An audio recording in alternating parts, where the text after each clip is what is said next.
What is going on, guys? It is Dan here, and we are back with From the Depths. In today's episode, we're going to be doing something a little bit different. I'm still in the process of kind of recovering from the last From the Depths episode, i.e., getting resources together and building some resource gathering stations, just because, well, we kind of need those.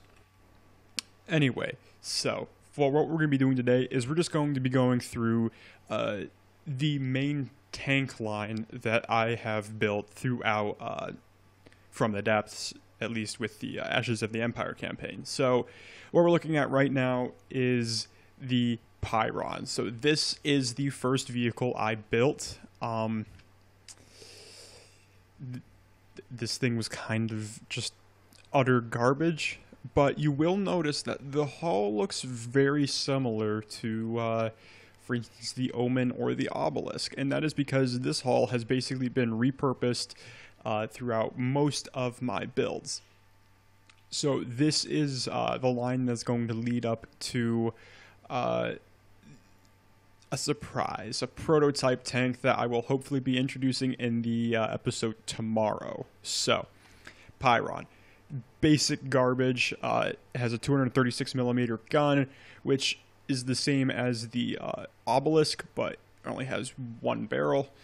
It can handle quite a bit of ammunition.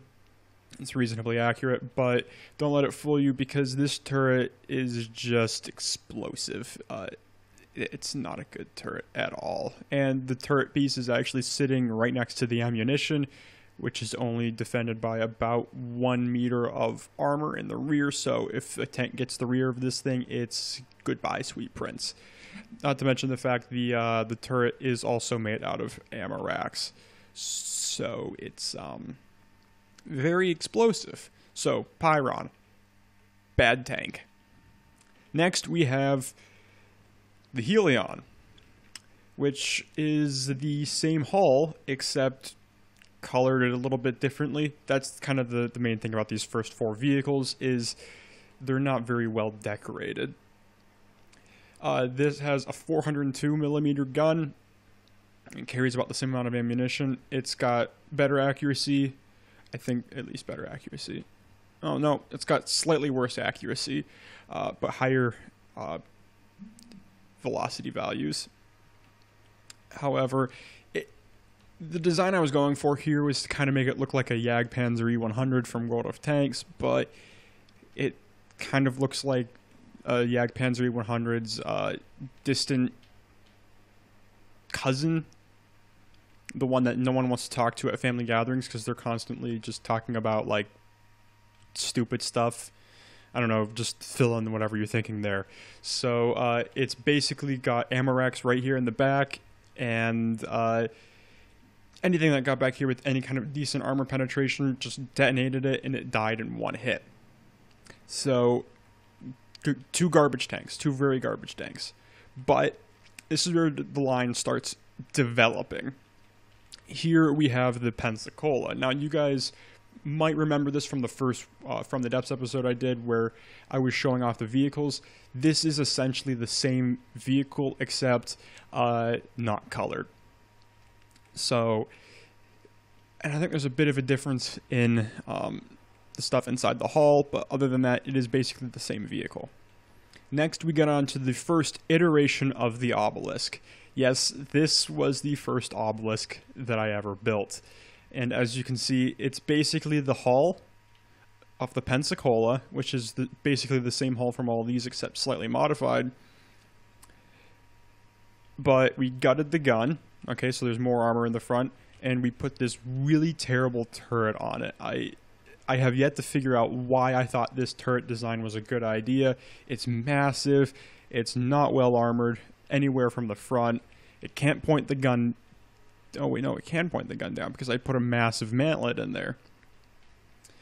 But it was getting to the direction where I wanted this tank progression to go, because the first turret was just, it was basically a modified version of one of my naval turrets that you would find on a battleship, except hardly anywhere near as good. So this is the first real tank turret that I've designed, and it was terrible.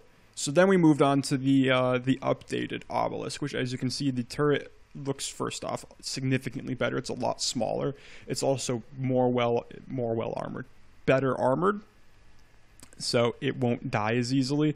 And one of the defining things about this vehicle is that all of the ammunition and whatnot for the turret was below the hull. So when the turret detonated or was destroyed, there wouldn't be a catastrophic explosion. So therefore, it would be able to recover a lot quicker.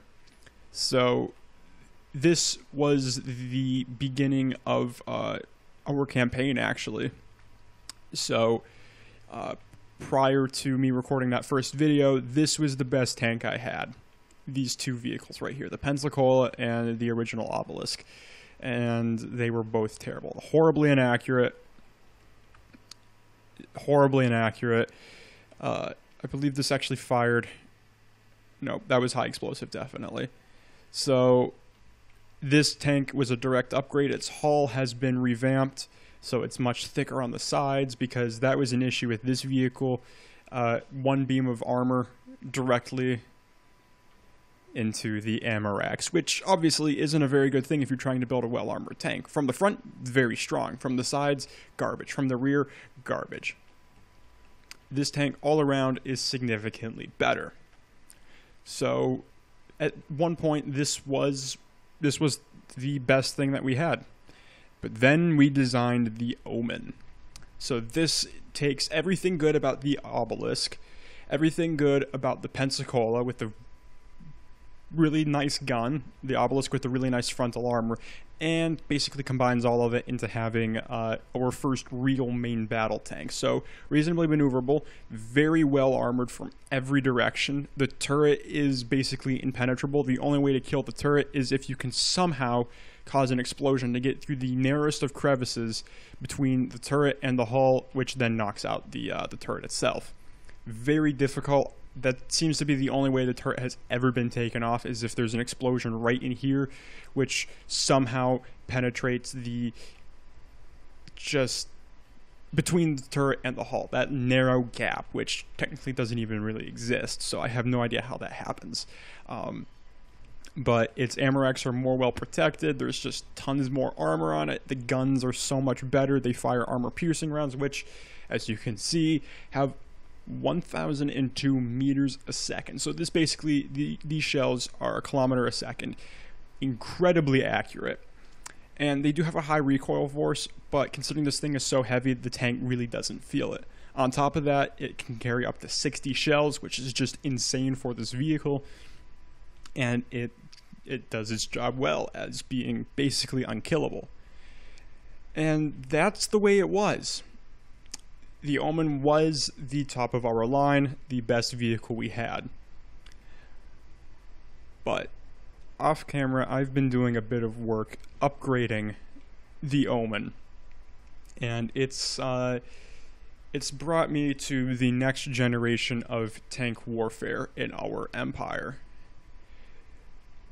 The prototype Omen Mark II.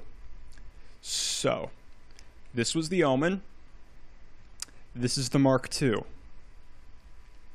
As you can see, the hull design is very similar to every other hull, except it's much wider and much longer. One of the nice things about these tanks was their low volume cost, if you can call it that, and their relatively inexpensive material cost. This thing kind of takes both of those ideas and throws them out the window, because this thing costs 34,523 materials and is almost up to the max volume limit. However, that trade-off gives it insane frontal armor, insane side armor, and basically impenetrable rear armor. On top of that, quite literally, we have the strongest turret I have ever designed. The front 4 meters of the turret are entirely armor. Basically, something's going to have a very difficult time getting through the turret. The only downside to this turret, though, is the fact that it just weighs so much and it has a bit of an issue turning. But it's just so good. It's got 200 millimeter guns. Okay, so they're a little bit of a downgrade from the Omen's 225 millimeter. It can carry significantly more ammunition. The shell base speed isn't as good as the Omen's, but it is still insanely high. It's got really good accuracy, still not as good as the original Omen, but it's got 4 barrels. And the fire rate is designed to dump out about 8 to 9 shells insanely fast and then go for a bit of a cooldown phase and then fire them off again. So it's very good at punching through lots of armor really quickly. On top of the turret, we have a very basic 120 millimeter gun with 604 meters a second base speed. It doesn't carry a lot of shells. It's got relatively poor accuracy, but the main idea for this is it's designed to specifically target aircraft. Now, if there's no aircraft involved, it will turn and face whatever this is facing and fight that. But if, for instance, the Omen is engaging, let's say, another tank, and there's a plane directly overhead, this thing will go and target that as well. Now, it's definitely not protected very well. As you can see, it's just got some ERA armor around it, and there's the ammo rack. So it kind of, I have yet to see it actually go up in flames, but there's a definite possibility. But since the turret is so well armored, it's not going to do much damage to the internal components. On top of that, we have 2 EMP fragmentation warheads on either side of the turret. So these kind of are designed to destroy shields and other internal components of enemy vehicles, as well as do damage to heavy armor. So essentially speaking, this turret is the most complex thing I've designed thus far, and I can't wait to bring it into the campaign. But let's take a look at the actual insides of the hull. We have a 1,699/1,700 horsepower engine, reasonably fuel efficient, so that's a good thing for that. We've got our AI system over here, which is designed to get the vehicle as close as possible and stay there. And yes, the AI in the front of the hull might not be the best idea, but I have yet to actually see it get damaged up in this corner, so it's perfectly fine. We've got tons of repair bots in the front and in the back. The turret design is essentially one giant cube that has just nothing but ammo on the bottom and on the top. Over here we have the ammunition storage, which is in here. We've got some more repair bots, our seating thing. Yeah. Ammunition processors, material storage, repair tentacles. Our ammunition storage thing is right here, if I can get close enough. And basically, it's just 2 gunpowder casings, a Sabot warhead body, and a Sabot head. This is kind of the standard armor-piercing round that I typically use for all of my vehicles. It punches through armor really well. So if we were to, for instance, take this up to our 200 millimeter, it's got 24.8 armor penetration values. If we just take it down to the 120 variant, it hardly drops by that much, so it does its job very well. And I'm just going to take a look at this real quick. It's pretty good kinetic damage. Recoil is pretty high, but one of the main benefits of this is that it's got high velocity, its reload time isn't too terrible, and all around it's just a really good shell. No matter whether you're shooting at armor or flying things, it just does its job. So that is kind of the progression of our tank line. We have the very first vehicle all the way down here, and as you can see, it kind of, in fact, let's do this.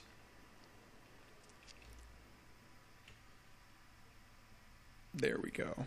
So this is the development of the Omen main battle tank, or tanks in this case. So I'd like to thank you guys for watching. We will be bringing this beast out onto the battlefield in the next episode, and I don't think we're going to be replacing the Omen directly, but we are definitely going to be bringing this thing out into full production.